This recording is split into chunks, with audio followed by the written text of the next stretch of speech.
Hello guys আৰু এটা video লৈ আহিছো আপোনালোকৰ মাজলৈ আশা কৰিছো ভাল পাব। আজি মই মাছ বনাম। ইয়াৰ কাৰণে মই সৰিয়হ আৰু মগজ তিয়াই ৰাখিছো আৰু লগতে মই দুটা পিয়াজ কাটি লৈছো ডাঙৰ ডাঙৰ সাইজৰ আৰু কেঁচা জলকীয়া লৈছো আৰু এইখিনি তিয়াও হৈ গ'ল। অলপ দেৰি আধা ঘণ্টামান তিয়াই ৰাখিছিলো আৰু এটা মই মিক্সিত মাৰি লম আৰু ইয়াত পিয়াজ দিছো, কেঁচা জলকীয়া, তাৰপিছত মগজ আৰু সৰিয়হটো পিচি লম।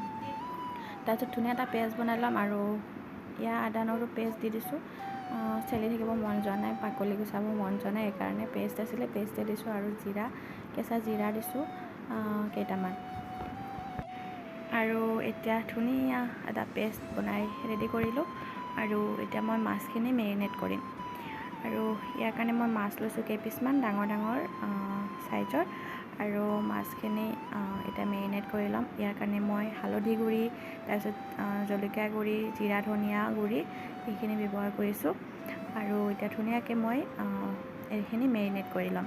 আৰু তাৰ কাৰণে মই তেল দিছোঁ, মিঠাতেল দিছোঁ।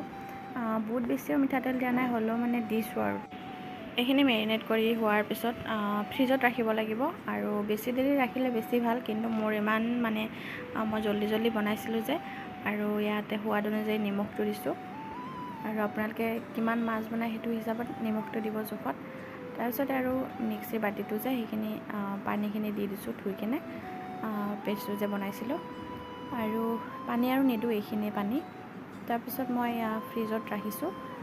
বেছি দেৰি ৰাখিলে ভাল, কিন্তু মই বেছি দেৰি ৰাখিব পৰা নাই, মই আধা ঘণ্টামান ৰাখিছোঁ আৰু এতিয়া ধুনীয়াকৈ এইখিনি হেৰিত দি দিছোঁ। এটা টিফিন লৈছোঁ, টিফিনটোত দি দিছোঁ। তাৰপিছত টিফিনটো অলপ সৰু হৈছে, ডাঙৰ হ'লে বেছি ভাল। আপোনালোকৰ ডাঙৰ থাকিলে ডাঙৰ ল'ব পাৰে।